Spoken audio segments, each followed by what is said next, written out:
Hi, welcome to LEOS Live. I'm here today with Anthony Joseph, who's very highly acclaimed here in Dubai and throughout the world. Thanks a lot for having me. It's such a pleasure to be here.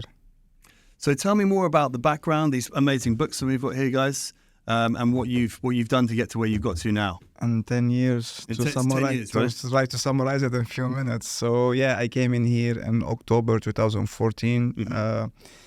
Didn't know much about real estate, didn't know anything about Dubai at all. Just to summarize it, I just fell in love from the second I stepped in Sheikh Zayed Road. And what you see today is nothing comparing to what we used to see. But still, it still was a beautiful place, clean, neat.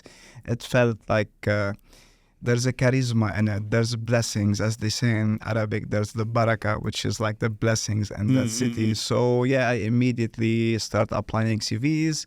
It was a Friday, got the calls on Saturday to come for interviews on Sunday. Back then, Sunday was the first working day. Of course, I used to be Friday and Saturday was off. I was here in 2009. Yeah, here we go. Obviously Friday was the first day of the weekend. Things were very different. Very different. Was different. Everything's changed. Yeah, so yeah, I started in Provident Estate. I picked it personally because it wasn't like anything else back then. Most companies were flashy, but they were like something dodgy about it. I picked this company, and today I am the partner of it. Me and Louis, we founded multiple other companies in terms of services. When it comes to real estate, I hit my sale 5.5 billion AED, and I started sales in 2017. Before that, I was just doing leasing, exclusive rentals, and yeah. Down the line, COVID hit. We just came back from a roadshow from London. So in 2019, we were flying almost every 5 weeks. We were going to London doing roadshows for Shaba Heartland and Mayfair, and in Knightsbridge there's the Mac Properties. Wow. So yeah, we were doing this, and then COVID hit. Stayed at home, lost my mind. So I don't know why. I just picked up a pen, a piece of paper, and I started writing. And without me knowing, I wrote 4 chapters. I'm like, oh, wow, there is something. But then I froze. Literally at the beginning of COVID. Just straight away you started writing. You know why? Because like my lifestyle is like I wake up by 7, run to the gym, do my workout, come back, shower, get dressed, 9:50 I'm in the office. And usually I'm all the day moving, whether it's viewings, meetings, whatever it is. I'm back at 9 p.m. You know what I mean? Easy giving it 12 hours of work to suddenly put me in a house where there's nothing to do. We couldn't even back then go to our gym, even though it was in the same building, it was locked. So we couldn't do anything. That's the activity you needed. Yeah, so I started losing my mind, but then I'm like, okay, no, I'm not going to surrender further. I started looking internationally. So we started sending people in Lebanon properties in Dubai by them paying in Lebanon, because back then they had an issue which is still there. All of the money were blocked in the accounts and you couldn't get your money out. So they were buying through managers' checks and then getting them properties in Dubai, then liquidating it in Dubai, giving them back the cash. So I saw where there is huge problems and we needed to fill our time with the solution. Also, I saw the project called Betmisk, which is a joint venture between Emaar and a big bank in Lebanon. So yeah, this is how I was filling my time writing the book until we were let out by May. Yeah. And yeah. So after the first lockdown. Yeah, and then Nashama were releasing 600 units, 2080 payment plan, 5 years post, and this is what made the market tick. But anyhow, coming back to the book, that's how I did it. It wasn't planned. I've never thought myself as an author or anything like that, but it just happened. This book hit 29,000 copies. It's Amazon bestseller. Wow. This one also hit Amazon bestseller, and last week it hit a finalist in the International Book Awards 2024, which was for me mind-blowing. I'm competing with all of these PhD holders. I'm like, oh wow, I'm coming finalist. Well, that shows how that's something big. is. I mean, like, listen, I didn't make it fancy, big, posh, all of the stuff. I made it such an easy English that if a kid is reading it, he will get it. An elderly is reading it, he will get it. I'm not saying it's a it is 100%. If you read it, it will work for you. But I guarantee you, you can take from it 70% and implement it in your own character, in your own way, and definitely you will see result. Take action. I speak heavily about the marketing strategy, speak a lot about the road shows and how much money we made from the road shows. And in the last part, I speak about the human brain, because most salespeople, they talk to everyone in the same way. They have a script, they want to spit it out and just look at the client, what they will say. You cannot speak to a left brain the same way you can speak to a right brain. I couldn't agree more. You cannot speak to an accountant the same way you speak to a racer. So there is lots of stuff that you need to understand, and not to mention how learning how to understand the body language. When the client in a way is telling you a polite fuck off, or he's relaxed with you, or he wants to know more, or he's just like in a situation where he feels like, I just want to leave this place. But most salespeople don't read those. So I've put it in the book. How to read people, how to understand people. I mean, like, okay, someone is trying 1, 2, 3 years, 4 years, not getting results. If you're going to keep trying the same method, man, you're mental. You're going to spend another 20 years not getting a result. How about you say, okay, what I'm doing is definitely wrong, or it's not working anymore. Maybe it's outdated. Let me stay up to date what's happening in the market. And when you see brokers nowadays, how creative they're getting to bring this attention to them, and you're just like, you're too afraid to make a video because you're worried what will someone give an opinion. Like, you're outdated, you're becoming a dinosaur. Either jump on the wagon or you're left out. So how do you understand the market? Do you, I mean, you can listen to people around you, you can understand, you can hear the news and all these sorts of things. How do you actually get the real truth? I'll tell you what, I never follow opinions. I feel like everyone always have an excuse to justify their own failure. Like if you ask someone, have you invested in Dubai? They were like, no. I'm like, why? Man, it's too expensive. The market is too volatile. It can shoot 100%, goes down to 100%. Like, okay, you didn't give me anything credible, a source, an action, nothing. So the way I do it every day, people do have a habit when they wake up, they take their phone and they scroll on Instagram or whatever is happening. Who broke up with That's how they learn. I have a beautiful habit that I make sure I don't sleep in the same room with my phone. I leave it downstairs. I go upstairs to sleep. Nice. Wake up, go do my gym. Then later on, the first thing I do, I go to Google News. That's it. Google News. What's the rate of the gold today? Where's the catastrophes? What happened in the world where people need to leave? Those are my targets. So I start, because they potentially could come here. Because there is an issue and I have a solution. I target these people. I don't go to someone, I don't know, performing great in his country and tell him, come move to Dubai. No, I see where there is no security, where there is no liquidity, where people are feeling like we're living wage to wage, day to day, and the government is taking 47, 50, 60% taxation. All our income is being wasted into tax. And I tell them, how about if you get an upgrade to your life, where we have all of the stuff that all sounds too good to be true, but they are true, and you will believe it when you see it. And guess what? It's way cheaper and there is no tax.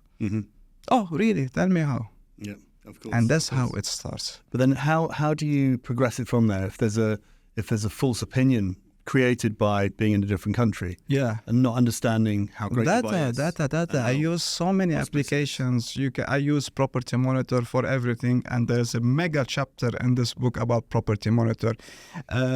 I love this app. Again, I'm not related to the boys. I have 0 shares in the company. I'm not promoting them. I'm just saying what I use, and it's working for me.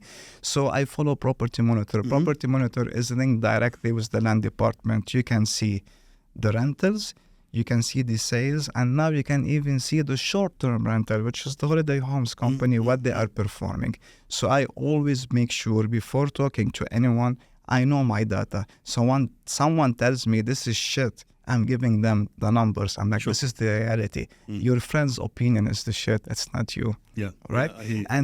I just present the numbers. I show them the migration, where people are moving to.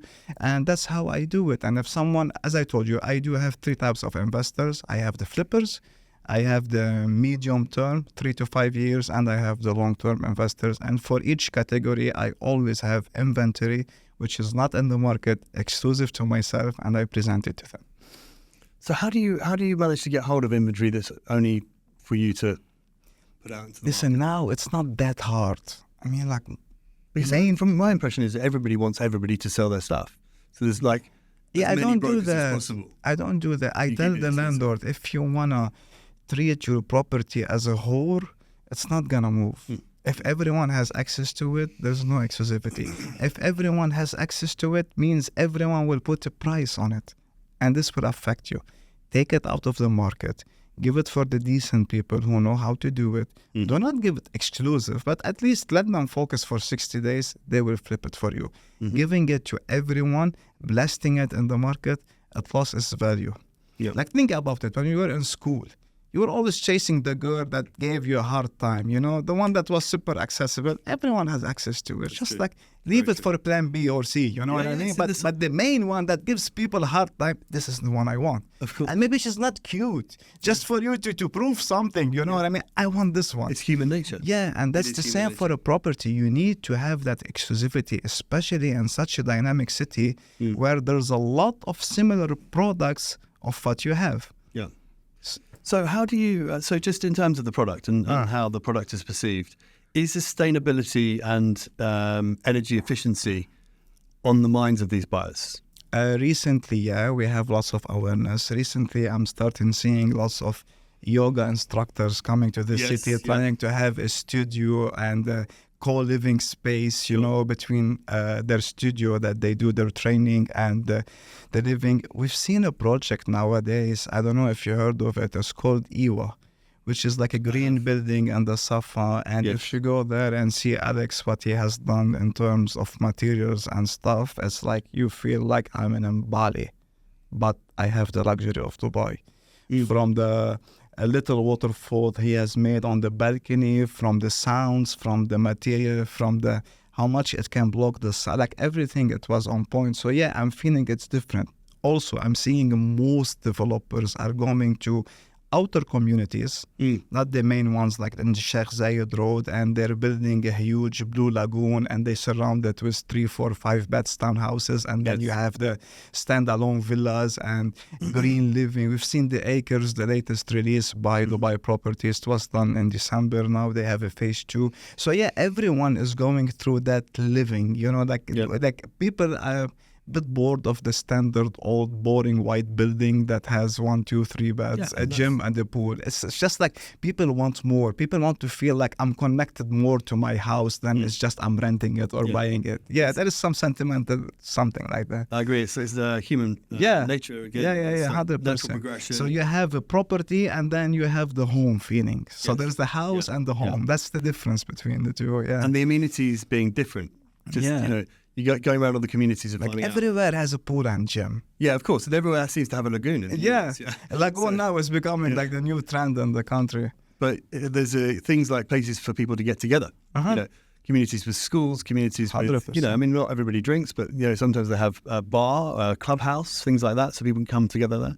I think those are very attractive. Yeah. But just back to sustainability, is there an interest, do you think, in more recycling, more green energy, those kind of things, as well as the kind of green natural on every 10 client I meet, I have 1 or 2 asking specifically for those stuff. Okay. Yeah. I don't handle these clients personally. I give it to my brother. Okay. He's more patient. He's more calm. He's more, how to say it? He can take on a client giving him a hard time for a month or 2 by being extremely picky. I wouldn't do it personally because end of the day, I prefer to tell someone, I will give you a unit, shell and core, design it the way you want, plant it the way you want, you do whatever your type. But just like to run around the country to try to find something which is very rare, I wouldn't do it myself because I'm just too tied up in way more stuff like selling floors, leveraging on payment plan, I have a huge fund in the country. I'm now managing over 2 billion dirhams of property under my portfolio. So it's already like... There's a lot. Yeah, it's a lot. But yeah, there is a lot of people coming in here. Now we're seeing also people asking, like if you go to Arjan, you start seeing that everyone is doing the roof like a yoga studio. They have places where they stand on nails, and then they're putting this ice bath, like 4 or 5 standard, where people can use it. Yeah, people are more into that stuff. They're more into relaxation and wellness and all of this stuff. So it's something that's in demand, and apparently it's making a difference in the state. That's good. So as things go, as things change and progress in Dubai, do you feel that you could predict the next phase, the next thing that's coming, the next... Well, 2 things. The next type of villa that people are going to be looking for. Yeah. Or the next buying community, like, for example, from the US or whatever. I'm not going to predict. I will follow numbers. Yeah, sure. Each year we are having almost 110,000 people moving to this city. Mm-hmm. If we want to be very conservative, these people need 40,000 units. Mm-hmm. We are now handing over anywhere between 17,000 to 18,000 units. So the demand is like still lower than the supply, which we are in a great condition. And it's going to be like all the way like that until mid to end of 2026. Mm-hmm. We're going to be having 90,000 units in the market. Mm. If the migration stays the same, the market will absorb it in a month, and it will keep rising. Yeah. If it doesn't for any reason, because I cannot predict what's happening in the region or what's happening in the world. We are living in the most messed up year on the planet. We have 40 elections this year. It's nuts. So I don't know, but let's say if no issues in the world happening which can affect us, we're going all the way up. Mm-hmm. If there is something happening and for some reason this inventory is not absorbed by the market, then it will flatten out. Yeah. It will be steady a bit, which is also not something wrong, because we've been flying from November 2020. We've been doing like, and this is why people tell you it's going to crash, because logically what goes up so high goes back down. Sure. But this happens if there is no foundation. Yeah. But in our city, people saw the value. They were like, properties are undervalued. Mm-hmm. Payment plans are ridiculous. Pay 20%, take your keys, the rest post handover, no one has it. No income tax, no property tax, you just pay 4% registration. And back then, even most developers bear that on behalf of the clients. Yeah, sure. You know, the income is yours, capital gain is yours. And they were like, yeah, it's a bargain. Like, it's no brainer. Of course we will buy. So yeah, that's why it flew this much. And we're going to keep seeing that rise. Sure. So in 2008, yeah. I mean, because I was here in 2009, so I saw the aftermath of what happened. I mean, that was a worldwide problem. That 100%. The Lehman Brothers. Yeah, exactly. Yeah. It was worldwide. If something like that happened again worldwide, do you think Dubai would be bulletproof now? Yeah, because we have, we're liquid. It just came the second most stable, UAE came the second most stable country after Switzerland. Put on Google, what's our GDP 2023? It's 1.6 trillion. Do you really think? Anyway, we always used to be like attached to the dollar, right? We're pegged to the dollar. That's not okay. And whatever used to happen in the States used to hit us in 6 months. Yes. And when the housing crisis started in the States last year, we've seen here, it didn't affect us, but it boosted us more. Yeah, and this is the first time we felt like we are detached from the world. Yes. We are our own world.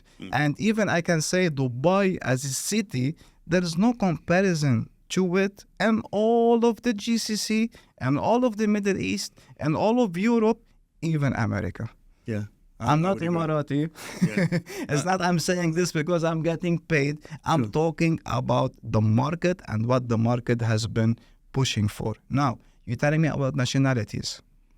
We can all agree that the Russians and the Ukrainian steamed out a bit, right? Mm-hmm. But people didn't know that from May 2023, Chinese are back number 1. They've been bad for multiple years to be investing outside, but now they lifted. Chinese are number 1 since May 2023.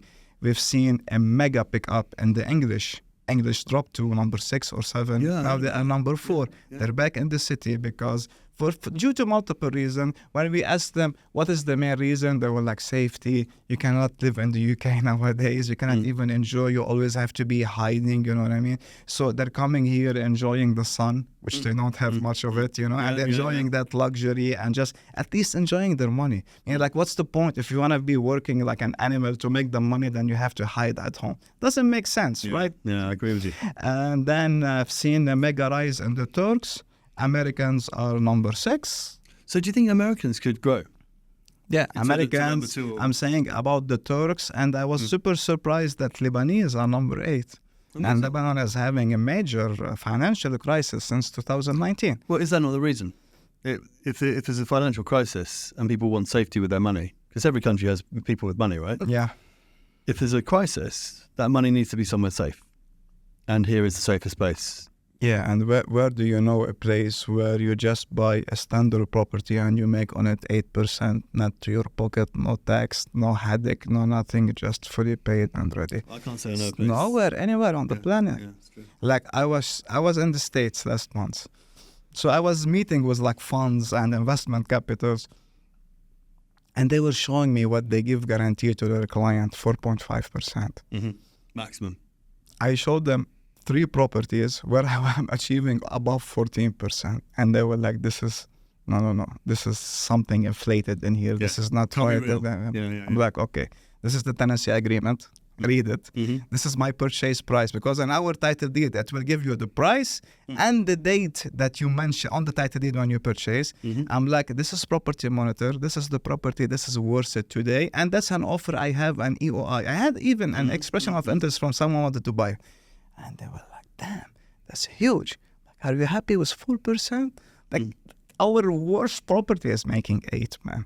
Come on. And yeah, this is an eye-opener for people. But usually, if you tell someone a property will make more than 5 or 6, for them, it's a scam. Something dodgy, something fishy. It cannot be it. Well, this is it. I think the perception is quite hard to change. Yeah. I come from the UK, and my perception... How much you make in London? 1.5%? Per year. If you're like 2%, if it's amazing. Yeah. It depends where you are. Yeah. And there's a lot of money in London. Yeah, there's a lot of money in London, and there always has been. Yeah, but the trust to take it out of the UK is low. Yeah. Put it to Switzerland, fine. That's a safe place. But how is safe place? And Switzerland just got listed on the grey list for money laundering. Well, there you go. As the perspective, like people is like Switzerland, and Switzerland just got listed. I agree. On the grey list. This is what I'm saying. It's about perception. It's not the truth. It's just about what your friend says. What I'll tell you what, it's the lack of knowledge. Yeah. And I'm guilty of it. I still remember it very well. When I wanted to start traveling from Lebanon and exploring the world, someone told me, come to Dubai. And I'm like, man, you know what? I'm leaving an Arab country because I need a different culture. I don't want to have the same one. So I always in my mind like Arab, which is I'm guilty of 10 years ago, that they're just riding camels, it's sand, it's too hot, there's nothing to do. But then when I came here, I'm like, whoa, I've been missing out big time. And everyone has the same reaction. In their mind, it's a war zone. Because our surrounding is bad. No, I don't think. I think that's not a perception I have. Or I know. Yeah. It's just that people cannot understand unless they come here. Yeah, even us, we see it and we don't believe it. It's the same. I've been here 10 years. Yeah. Every 3 months, I go to a different street. I'm like, when did they build this bridge? When did they build this tower? When did this come? A lagoon? I've never even seen the coast. You know what I mean? Yeah, sure. We are amazed and we live in here. Yeah. So I don't blame them. I just tell everyone it's the most beautiful winter on the planet. From November to February. Take your missus, take your mom, take your kids, take whoever you want. Come for a week in Dubai. See what's happening. Then you will understand and everything will change. Yes, that's it. Yeah. Absolutely. And I think just back to your numbers, the perception of such a high return is so hard to believe until you actually see it. You see the working behind it and how it really makes sense. Correct. It's exactly the same thing as coming to you. Yeah. Correct. So So back to the properties themselves. Sure. And your buyers and the people that you work with. Yeah. How much interest is there in the quality? A lot. And is that increasing now? Yeah, a lot. Everyone wants something that stands out. Yeah. They don't want something which everyone has access to it. And this is why we're seeing the rise of the branded residents. Yes. Doesn't mean that all of them are great, no, but few of them has done wonders, such as Bulgari. Yes, yeah, sure. Yeah. And the capital gain over there, like, I don't even know, it's like 400, 500% since we started selling it. We've seen lots of developers nowadays are hitting a different niche where they're saying, okay, it's impossible for us to compete with the giants in the country, which we all know. Let us focus on a niche and take the tenants who wants to become landlords, but they cannot take a mortgage. And then they decided to like, okay, let's give them a unbeatable payment plan. Give me 20%, the same that we give to a bank for an LTV. Yes. And the remaining 80%, pay me 1% per month. Yeah, sure. And they're sucking a massive chunk from the market because these guys, they cannot be approved to banks. I'm like, happy days, I can buy. Give this guy a monthly installment, 5,000-6,000 dirhams a month. I'm a landlord. Yes, let me do that. And then you have the section where it's still doing the medium to well. And then we have the extreme luxury, which is happening in the country, like Omniyat. They're dropping crazy projects and so many more. It's like I don't want to name one and forget the remaining 10 and people be upset of me, but there is a big list of developers that they can be doing wonders. We're going to be seeing lots of floating islands, villas. The floating part, we're going to see a lot of those. So you really think so? I know so from developers. I know it from developers. Like this is the plans. Like even some guys now they are getting permits to be doing floating offices. Whereabouts? What's over there? It's not gonna be in the Emirate of Dubai. It's mainly getting focused on Ras Al Khaimah and Kuwain. Okay. Yeah, Kuwain is the next new big thing, by the way, which you will hear about it in mid-25. So yeah, tell me a bit more. Yeah. Where is it? What is it? What is it? What is it got to offer? They're starting to sell big project. Now, if you saw the news last week that PNC Manan, the chairman of Shoba, just signed a huge deal with the ruler of Kuwain. I'm sure he has bought some mega plot. Going in the evening to get the briefing about it, I still don't know. We have a meeting at 7 p.m. But other developers are buying islands over there and they want to do that funky living, like something different, not just a regular villa on the beach, to be having something floating, to be. So there is lots of design and stuff being presented to the government, waiting for approval, and then they will start launching it. I mean, it's so creative, isn't it? Yeah. You know, the changing market, the maturing market brings out these more funky lifestyles, these more unusual lifestyles. People are coming from all over the world, from different backgrounds, and they have different expectations. And they keep amazing everyone. They were like, oh, you're happy with this? Let me show you what I have. Come, let me show you this project. There's always different project. Even you can look, let's not go far off. Look at the Mark properties, right? They have their standard project, which is buildings, whether on the canal or they do it in their communities. And then there's a project, which is a sub-company that belongs to the Mark, just launched like a 50 villa and an island. And the word island, exclusive 50 million. This kind of product, we don't have much of it in the market, that extra luxury. Everyone says luxury, but they misuse the word, right? I mean, it's the most commonly used word in Dubai. I see it luxury and the heart of Dubai. Where's the heart of Dubai? People tell you Jabal Ali is a heart. People tell you Mirdif. People tell you downtown. People tell you lagoons. Doesn't matter. Where's the new one? But there is no, like luxury. I can name few projects, which is I came in and I'm like, okay, this is luxury. Like Dorchester, £1 business bay. This is luxury. But just telling me a standard building and a community and call it luxury, no. You can say affordable living. You can say deluxe, but don't use the word luxury because luxury has huge meaning and it's misused in the country. We have a shortage of this product. We have shortage of villas on the beach. Right? Do we have a shortage of beaches? Because, I mean, if you look at Jumeirah, you know, all the classic beaches from the Palm to not Jumeirah, really. It's all occupied. Yeah. But then we've got the rest of the UAE. Ras Al Khaimah. I don't think we have shortage of beaches, and they're still opening more and more, public and private. We don't have shortage of malls, but yet we're still having a mall in a different community. You know what I mean? Because the demand is there. And those retailers, if they don't see it feasible for them to have a new branch, they wouldn't lock themselves to $1 million, $2 million, or $3 million dirham lease per year, right? But they were like, yeah, we're doing amazing. We go to a different area, we go to this area, and we will rent also and the malls. So it is there. And also, let's think about something. Let's remove the opinion of everything we hear. I told you, we follow numbers. But now, are you going to tell me that Muhammad Al-Abbar and all of these geniuses that they have done billions in real estate would be launching projects in the billions without them being sure that there's a demand coming for it and this is the product everyone is like? They're not doing a project with 25 million dirham, they're billions.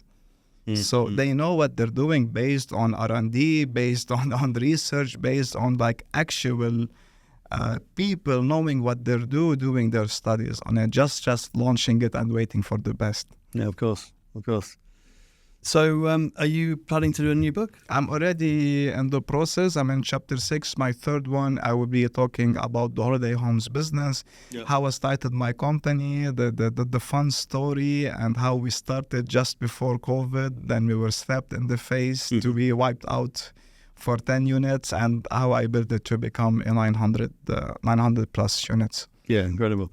So what other businesses do you have? I mean, we've talked about the broker side. And everything related to real estate and real estate service. So first we have Provident Estate, which is the main brokerage, sales and lease, property management under it, and Snag, and then Premier Finance. Snag, did you say? Yeah, snagging. We do snagging. Okay. On behalf of the clients, we take on the units. We are very detailed. Oh, fantastic. Yeah. We have tubes to put inside of the sink and see actually what's happening behind the walls and stuff, not just like what they make it. I can see, on top of this, we have Premier Finance, which is a mortgage company. So we get people mortgages, business loan, and personal loans. There is Prime Stay, our holiday homes company, Prime Cleaning, residential and commercial cleaning. There is Prime Interiors and Furnishing. And what else? On a personal side, I have Anthony Joseph Consultancy, which is like I consult with clients, and if they wish me to give them a project on a specific land, like how much they can go up into construction, what's the payment plan, registration in the land department, getting escrow and stuff, I'll do it all from A to Z.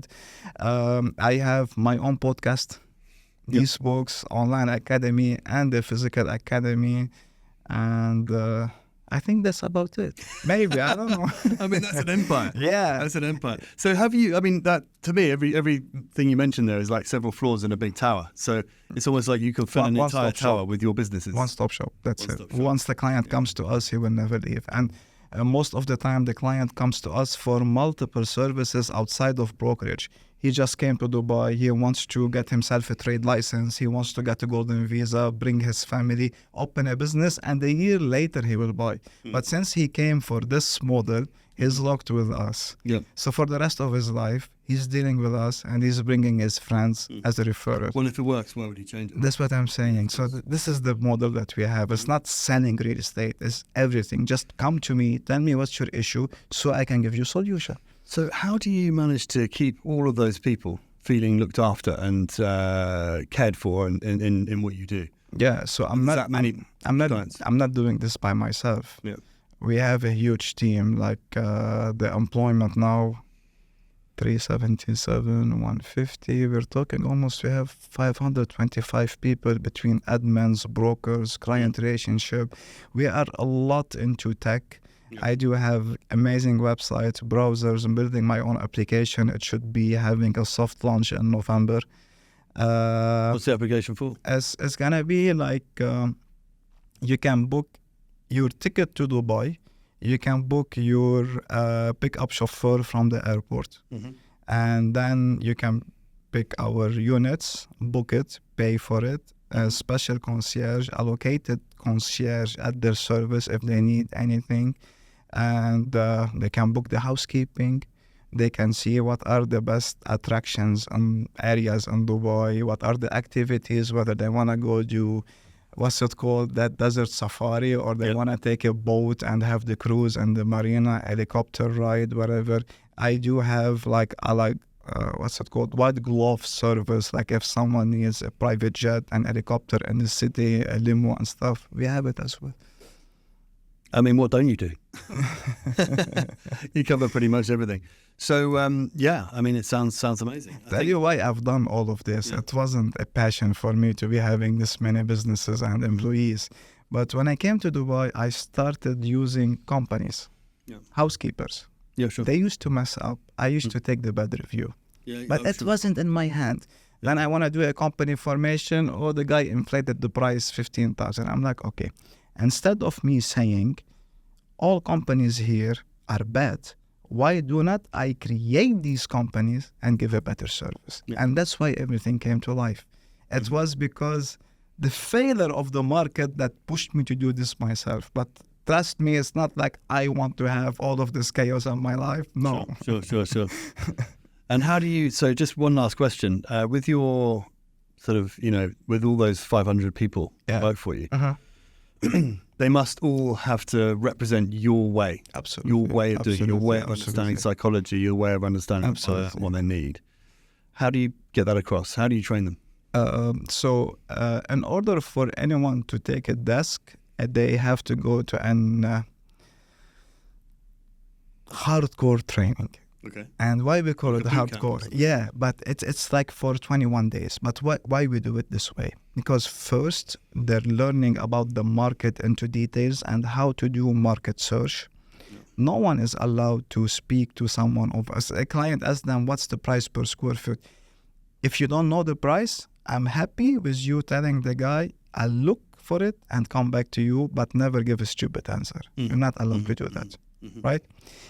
They go into training about the CRMs, the application, how to get all of their info and how to rotate it and how to present it. They get a training on a Loom. Loom is a previous application. We used to use it before Zoom. So in Loom, you can put the brochure and it will be recording you in a circle on the left while you are explaining it. They have to take a training on Google Earth. Most of our clients are international. Google Earth is their credible eyes, not your opinion. No, show them on Google Earth what's happening, what's coming in this area. So they go through all of that, and they get few calls of mystery shoppers, and if they're good, they're more than welcome on the floor. If not, they keep training until they get it. Because at the end of the day, not only they're representing us, they're representing the country, they're representing the city, they're representing everyone. So if you want to act unprofessional, you're screwing everyone's image, not only your image. Yeah. So we make sure either they get it or they can look to work for someone else. Sure. So, and you've already picked them in the first place. So you're choosing these people. It's not I'm choosing. Yeah. Like I when people come to me every day, I receive DMs on LinkedIn, on Insta, which is crazy numbers. I just speak to people, and the more they speak, the more uninterested I am. I just want this person to show me the hunger. Yes. Like I'm willing to do whatever it takes to make it. I'll give him the rest. Yeah. So it's like if someone comes to me and say, yeah, I'm an experienced salesperson, it's hard for me because I need to unlearn him everything that he learned and just to build it again, which is sometimes it's tough. You have brokers that were killing it in 2015 and 16. Today they're making zero. Why? Because they cannot adapt to the new market. They cannot let go of their ego that keeps telling them that you're the best, but the reality is telling you you're not the best anymore. So I prefer to have fresh, hungry kids that they want to make money rather than getting a 40-year-old, let's say, a guy who used to be a star 10 years ago. Sure. Yeah. So you're catching them young so you can really train them properly. Yeah. And in the right way. Also, young guys, they're more into social media, more into being in camera. They do crazy stuff. Like they do. Sometimes I've seen so many stupid videos and I'm like, guys, you're embarrassing me. But they got clients and they sold. And I'm like, okay, if that's what the market is demanding, let's give it to them. Yeah, I hear you. 5 years ago, if you come to me and tell me make an account on TikTok, I would have blocked you as a person. And I was left out. It was a stupid mistake from me not being, because I always focused on Insta and YouTube. Yeah. But just recently, like maybe a year or year and a half, I had an account on TikTok and now it's just hit like 35,000. And I got lots of actually interesting people in TikTok. But when I started, I thought that TikTok is only for dancing and stupidity, which it is the case, but there is also a huge business aspect to it that we were neglecting. It's funny, isn't it? We don't know until we need to adapt. That's it. We need to try everything. That's it. We need to embrace the changes. We need to say this is coming for our best. And nowadays, even if you have issues doing a video on TikTok, on Instagram, you're going to be having a very rough time because AI is taking over. And if you don't learn how to use AI to your benefit nowadays, you're really left out. So if doing a video on Instagram is a problem for you, I think you should get out of the industry immediately. Because this direct sales, I think it's going to remain another year to 2 years maximum. All developers in Dubai are creating their own experience. They want to be having those direct clients coming to them directly, cutting off that commission of 3, 4, 5%, whatever that is. Cutting out the broker, you mean? Yeah, they don't want to have the middleman. Every developer wants to have the direct clients, and they're all making experiences. I've seen developers, they're using the, what's it called? Oculus, where they, from the website, they put the VR on and they can see the unit. They can be in it. They can look from the balcony. They can go down, walk in the street.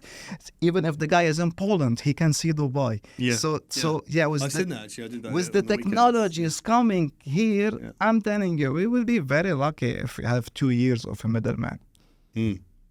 Oh, you're saying the middleman's going? It's gone. It's gone. Because it's such a high percentage of sales right now. Yes, it's growing, the direct sales, but the broker does seem quite important in Dubai. But also, didn't you notice that most of the huge developers, whether they are creating their own companies or they are buying real estate companies to have them as direct sales? There's a lot doing this, and I can name you easy 5 or 6. So this huge money they're paying for commission, they want to utilize it for themselves rather than paying brokers. So bit by bit, they're getting out of the market. As a broker, okay, I'm gonna come to you, I'm gonna sell a person whose information I will put on the reservation. Is his. Can I stop you after 6 months by you sending out an email there saying we have a new project, and for all of our loyal investors, you have the early bird or early access to embedded that you can pick? When this guy receives this email, do you think that he's gonna call me or he's gonna reach out to you first? He will do that. So anyway, all developers are taking the client directly. Which I'm not saying is strong. End of the day, they have the product. But what I'm saying that the people in between need to be more valuable, need to have exclusive clients that they will not do any move without them in order for them to secure a commission. That's what I'm saying. Sure. So, but in saying that, you're saying that there is still a need for brokers. Now, special. Now, but I mean, when it's gonna become so easy for someone for you to come and walk in and speak to you, and you guys do everything, what would be the need of the broker? So, what would brokers do? Will brokers diversify and become salespeople within these companies, or will they? I genuinely cannot tell because there's so many stuff happening. There is augmented reality is happening, virtual reality is happening, artificial intelligence is happening. Direct customer services, lots of stuff are happening, a lot of stuff. So I don't want to be a fortune teller, but I'm telling you that our industry as salespeople is dying. That's what I'm saying. As brokers, now I can join LEOS, I can be your sales manager, I can have my own team, happy days. But for me to be saying, you have to do basics by you opening the CRM and calling all of your data and informing them about the new projects coming, no one cares. See us now everything is automated through WhatsApp, right? You get the text on WhatsApp, new project coming. Interested, unsubscribe, maybe, right? That's the first. And this will lead you until you meet a human that will finalize it for you. But later on, you will not be needing to meet a human to finalize. You can just finalize. It's fascinating. I mean, having interesting time coming. It is. Yeah. But having seen the augmented reality and using the VR, the experience is amazing, especially with the tower, because you're looking out the window, you're seeing the view. You can there's one beaches side, the side, maybe the wildlife sanctuary. If you're in Amur Creek Harbor, seeing the flamingos just next to you, yeah, it's mind blowing. It is. But then also when you actually go to a community, like I went to Arabian Ranches 3, for example. You get to really experience the feeling of the space, which I don't think you can with VR. You can't, but I mean, in the VR, it will show you enough for you to be interested to buy a ticket, fly to Dubai, and go for the actual community. True. But if I'm sending you a regular video over the phone and you look at it, it's not going to give you any feeling. You're like, oh yeah, this is nice. That's it. But they're being able to see everything. They were like, this is interesting. You know what? It's a win-win. I'll take the family. They will have a nice vacation. I'll go cruise 4 or 5 days. Check what's the reality. You will see it. You will love it. You will buy it. Yeah. It's a great hook. Well said. Well, thank you very much for coming in to speak to us. Thank you for having me on the pod. Such a pleasure to be here. Yeah, and I look forward to inviting you again at some point. Thank you. Thank you very much. It's a pleasure.